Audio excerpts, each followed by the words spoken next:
title, I wanted to talk to you about my journey with divorce and how I got healed from it. My ex-husband filed for divorce in December 2016. We'd been married for 13 years. So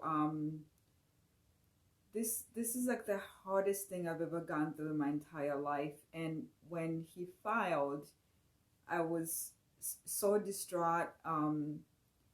I just went on Facebook and I shared with we have mutual friends. We have a lot of friends. So I just went on Facebook and just shared that he had filed for divorce and that I agreed to it because you can't force anyone to be with you if they don't want to be with you. So just I have to say that the overwhelming love and support was amazing. Our friends loved both of us, and not one person came at me, in a negative way. Everybody through the process was very supportive. So in that, I would share my experiences about divorce during that whole time period. And then my cousin started telling me, because I started to learn a lot through the process. But while I was in it, obviously my heart was different, my emotions were different. I was really hurting deeply. I was seeking help. And the one thing that I want to say about divorce is that they compare it to death. They say divorce is like a death. It's exactly like losing a loved one. And I've lost my mom. I've lost my dad. I've lost my uncle who raised me. I've lost like amazing people that were so close to me. And I can honestly say that that's true, that it is like a death. It's the same exact thing as death. And they say divorce is a lot worse because at least the people who die, they don't leave us willingly. They don't leave you willingly. But if your husband or your wife walked out on you, it hurts even more because you know that they left you willingly. And it's true. It puts you in such a traumatic state that because your identity as a married person, we find out our identity in marriage. You the wife, or you the husband, you the mom, or you the dad. Somehow identity gets lost in that. And I'm not saying that being a mom, of course being a mom is amazing, of course being a spouse, of course being a wife is amazing. I love that. I love marriage. I love love. So it's not the fact that I'm saying that, but your identity should not be in those things. And I really realized, because I'm a Christian and I believe in God strongly. Now I really understand when the Bible says that love God first. First, love God with all your heart, might, and soul. That's the first commandment. And second, love your neighbor as yourself. I really realized that the person who could have walked me through this, no one could have given me the comfort and the peace that God could have given me, because he knows my heart. And I understand why he wants to be number one in our lives, because if he's number one in our lives, we don't react the same way if something else is number one in your life. Let's say you lose your child. Sometimes you feel like, I know in divorce for myself, there was a period I was going through such a hard time that one night, because as a Christian, the Bible says that God hates divorce. And at the same time, we lose sight of the fact that first and foremost, God loves you as an individual. But we get stuck in the fact that he hates divorce. We sort of separate the fact that he loves us and he cares for us, and the things that we go through, he cares for those things that we go through. But when you're going through divorce, you're just thinking, oh, God hates divorce. And then if you're going through the worst time, and if you feel like divorce, it's leading to that. For myself, there was one night on the couch when my ex-husband was sleeping, I just contemplated suicide, because I felt like there was no way out. I was like, if I divorce, that's horrible. But I'm so thankful that at that moment, that the Spirit of God just intercepted my thoughts. Like, I love you first and foremost, and no one is worth you losing your life. And that brought so much comfort to me. It carried me through. um, and that's why I really understand now why we can allow things, tangible things, whether it's our loved ones, whether it's your job, whatever it is, whatever the blessings are, the good things in life, we can allow those things to be number one in our lives, because when those things are taken away from us, then we fall apart and lose it, and lose hope for our own lives, and that's not healthy, and that's not a good thing. So that helped me to understand that I can allow a relationship or a person to be my identity. I have to be whole within myself. So this was my journey. So when my ex-husband filed for divorce, in it was 3 days before Christmas, but to back up, um, we'd been having problems for a long time in our marriage, and I know that in that time, um, I think that if we had the right counselor, the right people to help us through that, to walk us through, I think that would have helped a lot in our marriage. Because I know that when my ex-husband would go for counseling, our marriage would change because his outlook was different. And when we went for counseling, unfortunately, I don't feel like we had the right counselors. Either they picked his side or they picked my side. There was no one to bring us together, to be objective about what we're going through, to walk us through, so that actually we can grow and we can learn from the things that we were going through. There was no one counselor who I felt did that, and that didn't help the situation. So and the other thing too is the fact that my husband and I were both Christian. So um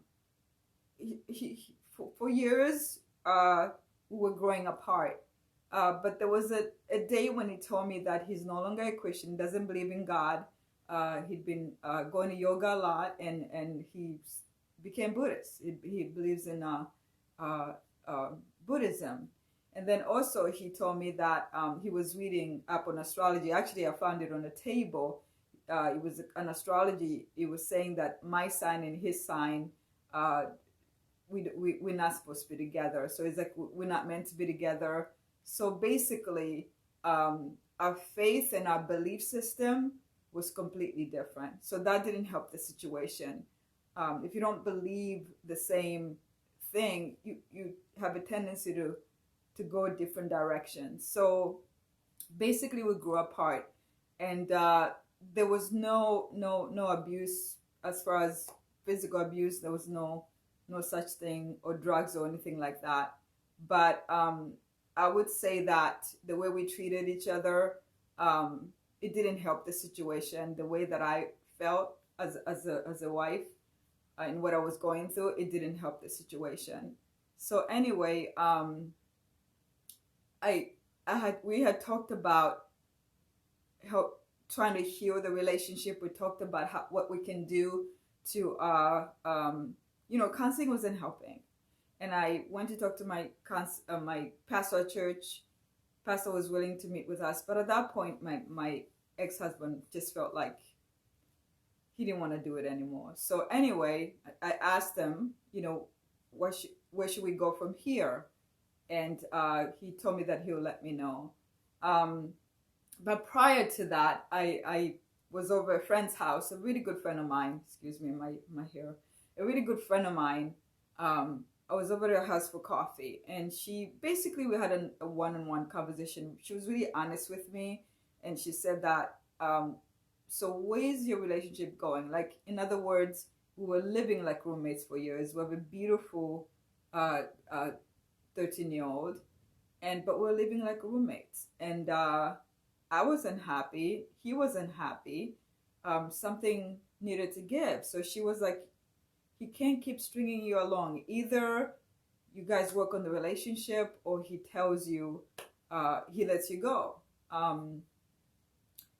That was really a really good, honest conversation with my friend, because I couldn't continue to live. I wasn't happy. I couldn't continue to live the way that we were living. But I also knew that I didn't have grounds for divorce. I just did not feel, despite the roommate situation, I did not feel that I had any grounds for divorce biblically. Anyway, if I want to, really take the Bible literally, and I want to follow it by the grace of God. So anyway, I didn't feel that I had grounds for divorce. So I felt like, honestly, I felt like God was going to work it out. I felt like somehow one day it's all going to come together. It's all going to work out. I didn't think eventually divorce was going to be the result. So that's why it was such a big shocker. And it's not the fact that I feel that God failed us. It's the fact that when we grew apart, we didn't come to God because we believed different. So they say that it takes two to get married and it takes one to divorce. I totally believe that, because both of you have to want the relationship in order for it to make it work. If both of you don't want it, then maybe you're going for counseling, and you're just basically dragging your spouse. And if your spouse, if your spouse's heart is not in it. And I remember at one point we went to this weekend counseling thing in the beginning of our trying to get help. We went to this getaway. It was a beautiful getaway, but my ex-husband was like, my heart's not in it. So he did it because I said, let's go. But he didn't do it like, you know what, let's make this work. So I really believe that, it could be vice versa. We took turns. There were times when I didn't want to, I got tired. I'm like, I don't want to live like this anymore. I don't want to keep trying. I'm tired. So there were times when he was trying that I'm like, I'm done. And then there were times that I was trying, I'm sorry, vice versa. There's something that he was trying, and I was like, I can't. So vice versa. Anyway, I came to the place of asking him where our relationship was going. And he said he wanted to think about it. And during that time, I had a dream. And God talks to me through my dreams, like at certain points in my life where I need to know things that will alter my life. Like my mom dying, I had a dream before she died that she was going to die. So he's always spoken to me that way. So one day I was on the couch and I had this dream. It was very vivid. It was so clear that I knew that it was true. It basically sealed the breakup. That was like the game changer. In other words, I'm not gonna blame it on that situation, but it didn't help the situation. So anyway, 3 weeks later, after my friend and I talked, my husband didn't say anything. I heard the doorbell, went to get the door, and I was the stay-home mom, so I wasn't working at the time. So I got the doorbell, and the mailman gave me this envelope, and I opened the envelope. It's a big yellow envelope, and it was divorce papers. I'm telling you, even though we were having problems, we were married for 13 years, nothing prepared me for when I looked at those divorce papers, because you go through so many different emotions when you go through divorce. When you get the papers, initially you have a set of emotions, right? Whether it's anger, rage, trauma, numbness, sort of like somebody died and you're numb. You're trying to figure out, like, is this really happening? So you go through those different emotions. So that's how I felt, is that first of all, I was numb. I couldn't believe what was happening. I was in a state of shock. So then when you go through the initial divorce, and then you go through separation, then it's a different set of emotions. It's sort of like you have a loved one who's suffering from cancer, and now they have to go in the hospital because they just got diagnosed. So now you're going to the hospital every day, and you're watching them, knowing that one day they're going to die. So you're going through all these different emotions, sort of like grieving your relationship, grieving your marriage, and then when they actually die, then it's the finality of the thing that you thought that even though you were prepared, you felt like you were prepared, but the emotions that come in that are totally different. So that's why I don't believe in dating during this time. I don't believe it's really really important for you to take care of your emotions first and take care of what you're going through first before you get involved with anybody else. And usually when you're going through divorce, I guarantee you 100% you are not yourself. You are not the person that you are, because you're going through this grieving period, and you might be needy, you might be wanting to be with somebody because you're lonely, not because you're like, okay, I feel great, I'm ready for the next stage of my life, I'm ready to meet somebody new. You're not in that. So that's why I don't believe in dating before marriage. I mean, excuse me, in dating while you're still married. Plus, you're still married, right? It's almost like either you're pregnant or you're not. So you can't be like, well, it's only a matter of time, so I'm just gonna go and do stuff. Because especially when you have kids, you have to take into consideration of the fact that kids are being affected. They love mom, they love dad, they don't want to see, so they're traumatized. So not only that, uh, you don't just think about yourself, you have to think about how it's affecting your kids if you have kids. So so anyway, when I got the divorce papers, we were supposed to go to watch it for, like in December we do something special for Christmas. I didn't go to my in-laws for Thanksgiving. uh just things were so bad in our relationship, and I just didn't want to go through the emotional um abuse from certain family members. So I skipped Thanksgiving family. I skipped that just to take care of my mental health. I felt like it wasn't helping. It wasn't going to help me. So of course that was before I got the divorce papers, and then in December when I got them 3 days before Christmas, and we're supposed to go to uh, Seattle, because I love Seattle. Like to go watch a football game. So anyway, my ex-husband said he didn't want to go. So my son and I, at Christmas, we went to Seattle, and I just found myself in the hotel room, just weeping, just crying my heart out. And my son and I are watching Hallmark movies because we love watching Hallmark movies. But anyway, just weeping, and he called his dad, and I just pleaded with him like, hey, still trying to hold on to the relationship, still trying to just stop the pain. So um so I he called my I want to say this: before I got married, I was not the type of person. I was pretty self-sufficient. I was single for a long time. I was independent. I got married later in life, so it's not like I was like, oh my god, he's my life. Everything revolves around him. Of course, when you fall in love, it becomes a lot about that person. But before that, I was very independent. Um, always going by my own thoughts. Always. I was confident in who I am.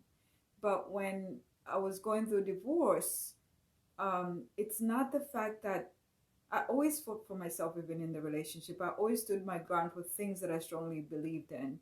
So I'm very like uh, mentally, I'm very like strong that way.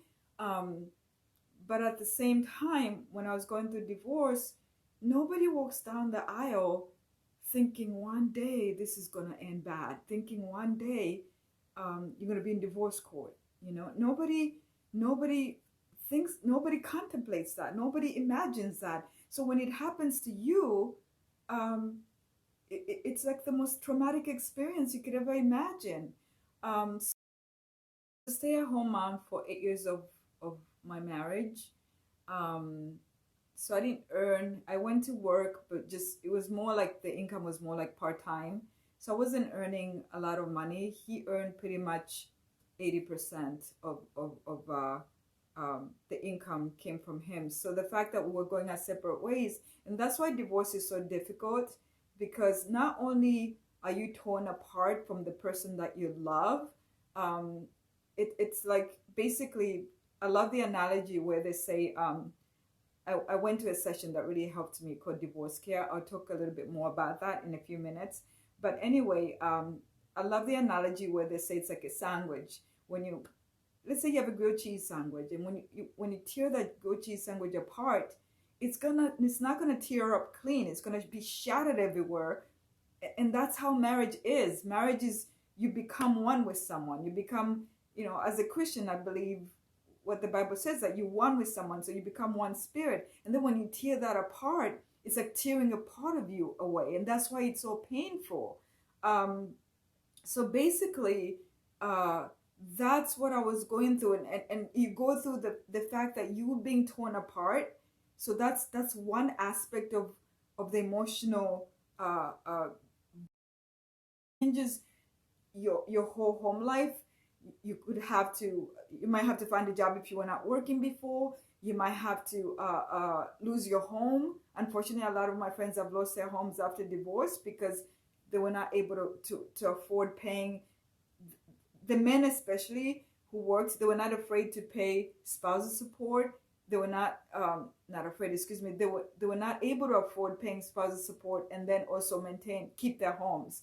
So unfortunately, people lose their homes. So there's losing your finances. There's having to move if you have to. So it's a huge loss in so many different areas of your life, and that's why it's so traumatic and painful. It's not like, okay, you're dealing with one single issue. You're dealing with everything that affects your everyday living, with divorce, and that's why it's so hard and painful. So you go through the process of pain, and I want to talk about it because, first and foremost, I want to say this is that, uh, you need to have a good support system. You need to have help. This is what helped me, right? um, this is what I highly recommend. Is number one for me, as a Christian, because I would talk to God about everything. So praying, like, to me, it's a conversation. I'd have a conversation with God about everything that I was going through. I'd have a conversation with him. So letting it out really helps in the healing process because you're not keeping it inside. It's not eating you up. So uh, talking to someone, talking to God, to me is really important in every aspect of my life. Every day I do that. Writing things, you have to find ways to let things out that you're going through. So writing is great. Having a group of friends or one friend that you can trust, that you can pour your heart to and share. But also know that, like, for me, I had amazing friends. I have amazing friends, right? But a lot of them have never gone through divorce, so they didn't really understand what I was going through. As much as they were trying to help, they didn't really understand in a way that somebody who's been through it could help me. And I found that, they were giving me advice, well-meaning advice, like do this, do that, but I'm like, they have no idea what I'm going through right now. They have no idea what I'm feeling. As much as they love me, there's no way that they could have understood what I was going through. So then I um I started looking. I went on the internet to see if there's anything out there that I can find. I'm not like, counseling, it works for people. So if you want to go for counseling, a lot of people love that. It's great. Whatever is going to help you in this time, do it in a sense of counseling. For me, prayer, having friends that you can confide in, or having a good friend that you trust that you could confide in. For me, what helped me first and foremost was God, and then secondly, God sent me to this. Uh, it's like a 13-week session. It's sort of like a care group for divorce. There's care groups for marriages and there's care groups for divorce. So this was, churches give that out throughout the country. And you don't necessarily have to be a Christian to go to it, because when you go through divorce, we have Christians and non-Christians coming to the care group, because I'm part of the team in the care group that leads the group. So we have so many different people that come, because we all go through the same thing, whether you're Christian or not. You go through the same feelings of betrayal. If you've been betrayed, you go through the same feelings of anger. You go through the same feelings of loneliness. So we all experience the same emotions because we're human. So you don't necessarily have to say, well, I'm not going to go because it's a Christian based group. No, it's really, really powerful. So first it's like a video session, and then after the first hour is a video session, and then the next like 15 minutes, it's like we break up in groups. Usually they break up in like men separately and women separately in separate rooms and everything. then it's like you share weekly about what you're going through. So that really helped me, because I found people who are going through the same thing that I was going through. And it was really encouraging to find that I'm not the only one that's going through it. You know how they say misery loves company, but this was a good way of helping me to say it's okay. That person is going through that, and then hearing other people's experiences, it was a really good support group. So anyway, support system. So I highly encourage you find something that's going to support you through the process, because to me, no one could help me in the way that God helped me through this divorce case. And I'm going to read like the Ball of Emotions, because I have the book and I love what it says. I still have this is the book. But anyway, there's this Ball of Emotions that it talks about when you're grieving your marriage. It says you go through sadness, you go through anxiety, you go through confusion, sorrow, rage, dismay, apathy, sorrow, anguish, disappointment, resentment, inadequacy, pain, abandonment, loss, rage, guilt, rejection, bitterness, envy, jealousy, helplessness, betrayal, loneliness, vindictiveness, sadness. You go through all these different emotions. And if you're in a situation where your ex started seeing someone, then you go through sometimes you could go through like, what is it that they saw in that person that they don't see in me anymore? Or so you go through that rejection, that sometimes people feel like am I not adequate enough, or maybe they went after a younger person, or whatever the situation may be, whatever the case may be. For me, God revealed some things when I had that revelation way back in December. He revealed some things to me that I knew were not good. So through a divorce process, I realized that, like, my guy friends basically told me, since I have a child, I wasn't making that much of an income. My guy friends were like amazing. They were like, these are good friends, really good friends. They said that, listen, you need to get an attorney. It's very, very important that you know your rights as a woman, and you need to get an attorney. So obviously, finances are a big thing. Sometimes people get a mediator. If the divorce is not contentious, you get a mediator. It depends on the situation that you're going through. So for myself, it was a very contentious. I wanted to keep.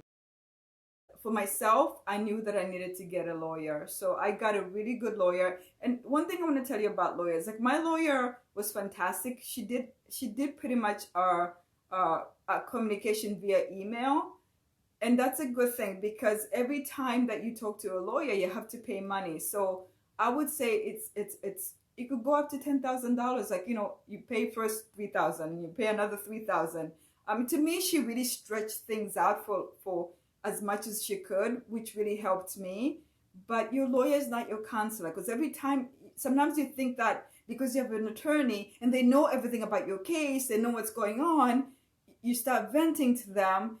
That is not their job. Their job is to represent you in the best way possible, to get the best outcome, to support you in the best way possible. If you have a good lawyer, I have a fantastic lawyer, and I basically told her what I needed.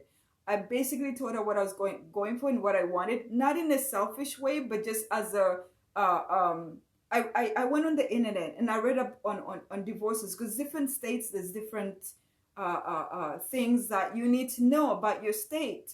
And I wanted to know, as someone who didn't have much of an income,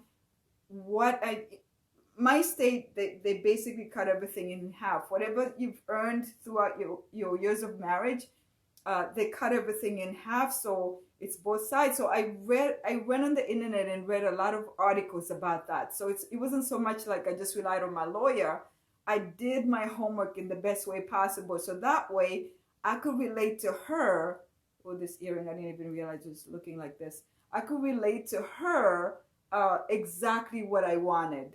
Um, so that helped. So I would say that if your spouse is seeing somebody while you guys are still going through the divorce, I would say that read articles. Like there was an article that I read on um, Huntington Post.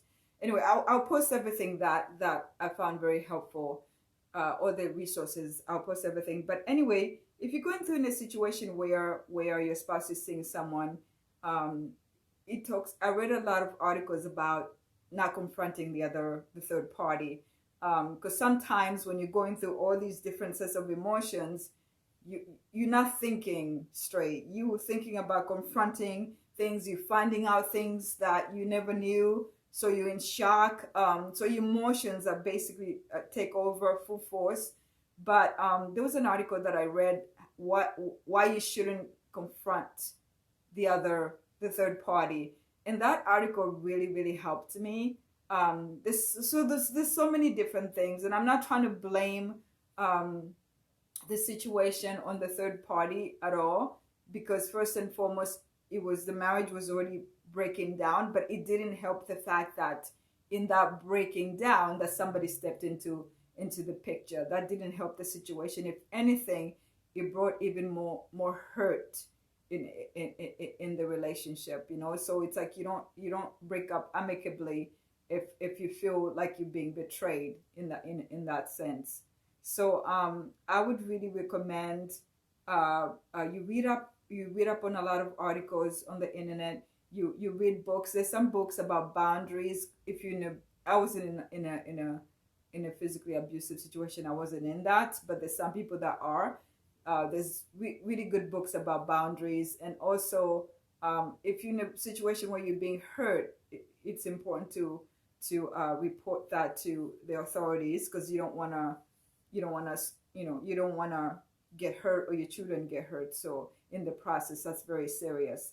So I want to say that. So anyway, um, I remember I don't encourage dating, because I really realized that you don't do yourself a service when you're seeing somebody, and especially when you're going through a divorce. You could be going through the emotion of loneliness, and you feel like, oh, my spouse is dating. So sometimes you might feel, if you're a woman, you might feel like, I'm not, you might question if you are still attracted, or how is everybody going to look at you now. So you go through moments of insecurities. If they're seeing somebody, then you feel like, oh, um, I'm going to start to see somebody too. And I remember one time there was somebody that I was really really attracted to. Um, but I have to say this, and I felt like they were attracted to me too. But I felt like, I'm so glad though. God has a way of not allowing certain things to happen in my life that He doesn't want to happen, because He knows it's just gonna hurt me, right? So I'm so thankful that um, God, did not allow me to get involved with anybody during the process. It's been 4 years. I've been divorced since my divorce. My husband filed 2016. Separation uh, period and divorce process was 2 years, and then it was finalized in June 2018. So um, it wasn't easy, but I have to say that even in me being open to dating, God knew that it was not a good idea for me to be seeing anybody. I had no business seeing anybody, because I wasn't myself. How could I uh, uh, give support to someone, or be the person that you have to be whole within yourself. You can't be needy. You can't be wanting somebody to fulfill you when you're not fulfilled and you're not healed. And you want to be whole in a relationship. You don't want to be just half a sandwich, right? So just for lack of a better word, I I wanted to share what was the turning point in my journey to heal. So basically, I talked about the process of what I went through, what I was going through in the divorce, and the emotions. But this time, I want to talk about how I started to heal. And I want to say this is that when you're going through divorce, you're vulnerable, meaning emotionally, physically, you're not yourself. So it's very, very important to eat healthy, to take care of yourself, because we have a tendency not to take care of ourselves because we're not doing good. We're not at our best. So we're not really thinking about what we're eating. I want to share a little story to just shed light on what I'm trying to say. There was a time when I was meeting my ex-husband downtown. Needed to talk to him, and then I went to his car. He rolled down the window. What turned out, what was supposed to be just a question, became like the worst confrontation. That was like a horrible confrontation. There was no physical abuse or anything like that, but just the confrontation itself just threw me. Remember driving and I was in a fog. I didn't even know where I was, and at the time I wasn't thinking straight. And then I went to the grocery store, came out, got in my car, and I was on an oncoming lane. When I saw myself on an oncoming lane, thank God the light was red. I got myself off of that. When I got home, I just threw myself on the bed, and I believe that that was the turning point. That was the point that God was telling me that you need to let this go. You need to let him go. There's a scripture in the Bible that says, if an unbeliever leaves, let him leave. You can't force somebody to be with you. As much as I wanted to preserve the relationship, and also there's a part of you that wants to protect yourself from going through this pain, and you want to stop the pain. So that's what I was trying to do, is that I was trying to save the relationship and stop the pain, but the relationship was over, and I needed to accept that.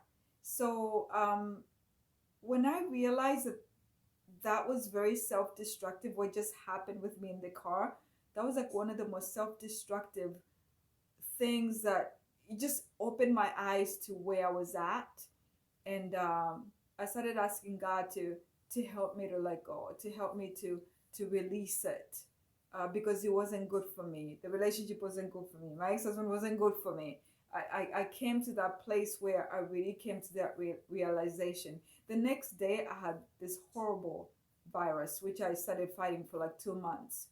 I called the doctor, and the doctor gave me some medication. Unfortunately, the side effect of that medication, I've taken it before, but I think because my body was already fighting emotionally, I wasn't myself. I was driving to work, and I was at work, and I was trying to park, and instead of hitting the brake, I freaked out. I didn't hit the brake. I ended up in a ditch, my car. Um, that was horrible. Uh, I just was not myself. I was not myself in every sense of the word. And so I'm going through a virus, going through divorce, and then I'm dizzy all the time. I started getting dizzy all the time. Finally, I called the doctor. I'm like, something is very wrong, because I'm dizzy some days I'm dizzy, some days I'm not, and she took a blood test, and I found out that I was one number from being diabetic. I was weighing 167. So I was literally, my dad had type 2 diabetes. So I was literally one number. And that was a wake up call. I said, God, please help me to do whatever I have to do. I have a child, and I don't want to get diabetes.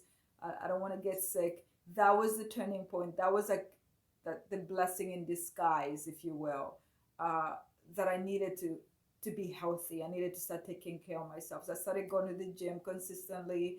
I started eating a lot of fiber. I would lose a pound a day when I started doing that, and I went from 167 to 134. That's how much, and I felt that's the best I've ever felt in my life. I had some health issues in the past, but nothing serious. But this is the best that I've ever felt physically and emotionally, because I started eating right. I started taking care of myself.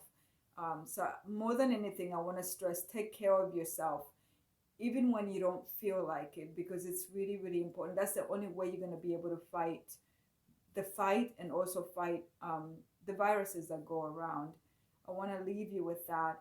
And then also the fact that you're a whole person, and to come to the place of being whole, you have to get rid of the bitterness. You have to get rid of the anger. You have to get rid of the resentment. You have to get rid of the animosity. And those things, I'm not saying deny yourself of those emotions, because I went through those emotions. You, you allow them to come because that's part of the healing process, but you don't want them to linger. You don't want them to stay there. You don't want to stay bitter. You don't want to stay angry, because when you do, then it prolongs your healing process. It eats you up, and then you don't progress, you don't grow, you stay in the same place. So you don't want to be that way. You want, if you feel like you're at a place where you've been bitter for a long time, just pray that you get out of that. Get help so that you can get out of that. You don't want to stay in that place. And I found that that's when I started working on myself. That's when I started to everything started to look different. And my relationship now with my ex-husband, it's better than it's ever been. He called me the other day and told me, he called my son and asked to speak with me. He said that I'm a great mom. He's happy that we're co-parenting. And I said he's a great dad, and all I've ever wanted was for him to be involved in his son's life, and he's doing an amazing job. And honestly, that conversation would never have taken place if that work didn't take place in my heart. So I'm thankful for that. I'm thankful that we have a healthy relationship. That our son is doing great because of it, because mom and dad are healthy as far as our interaction and everything. So I want to leave you with that.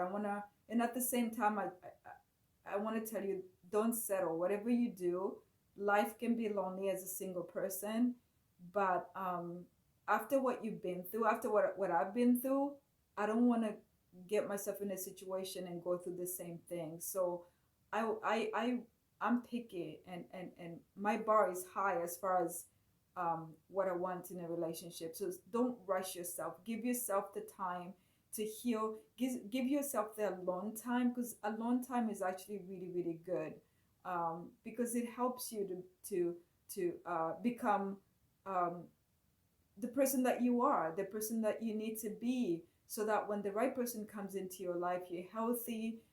You're not depending upon them to make you happy, because you're already happy, you're already content with your life. So when they come, they're just an icing on the cake. They're just an addition of who you already are. They complement of the person that you are. So just want to tell you that there's a light at the end of the tunnel. Be encouraged. Don't lose hope. Thanks for watching. God bless. Bye.